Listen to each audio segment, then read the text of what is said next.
প্রিয় বন্ধুরা, আজ আপনাদেরকে শোনাবো বাবা এবং ছেলের একটি বিস্ময়কর কাহিনী। আশা করি ভিডিওটি আপনাদের ভালো লাগবে এবং মনোযোগ সহকারে শেষ পর্যন্ত দেখবেন। হঠাৎ একদিন একটি ছেলে অনেক রাগ করে তাদের বাড়ি থেকে বের হয়ে গেল।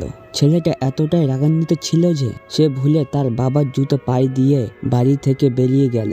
আর বাড়ি থেকে বের হওয়ার সময় মনে মনে ভাবলো, আমি এই বাড়িতে ফিরবো না।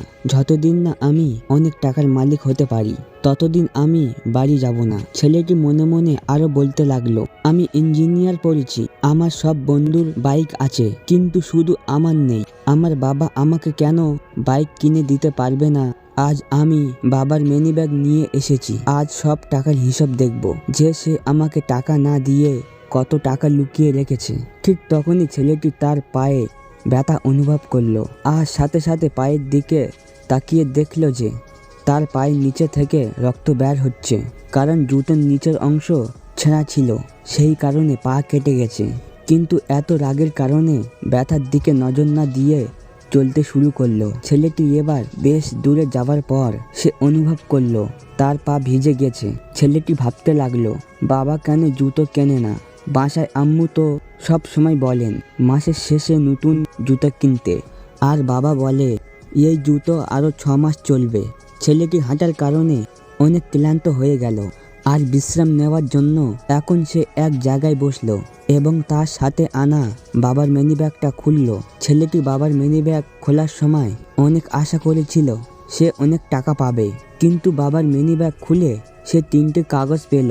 প্রথম কাগজে লেখা ছিল ছেলের ল্যাপটপ কেনার জন্য 40,000 টাকা লোন নিয়েছিলাম, সেটা পরিশোধ করতে হবে। দ্বিতীয় কাগজে লেখা ছিল আগামী মাসে টাকা বাঁচলে ছেলেকে নতুন জুতো কিনে দেব। আর তৃতীয় কাগজে লেখা ছিল আজ আমার পুরনো স্কুটার বিক্রি করে ছেলেকে বাইক কিনে দেব। তখন ছেলেটি এই কাগজগুলো পড়ে কান্না করতে লাগলো এবং বলল, বাবা কতটা কষ্ট করে আমাদের জন্য।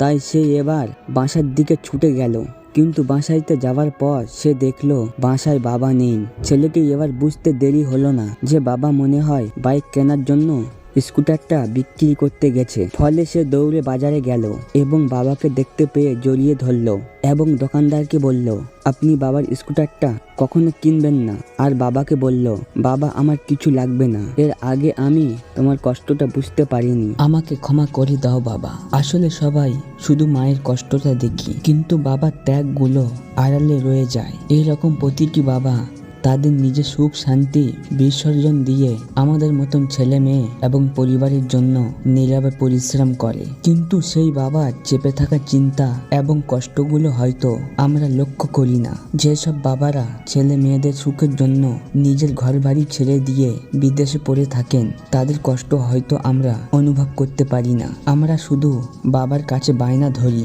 এটা কিনে দিতে হবে, ওটা কিনে দিতে হবে, পরিবারের জন্য এটা চাই ওটা চাই, কিন্তু আমরা একবার হয়তো সেটা ভাবি না। সম্মানিত দর্শক, আজ এই পর্যন্ত। আপনারা ভালো থাকবেন, সুস্থ থাকবেন। আল্লাহ হাফেজ।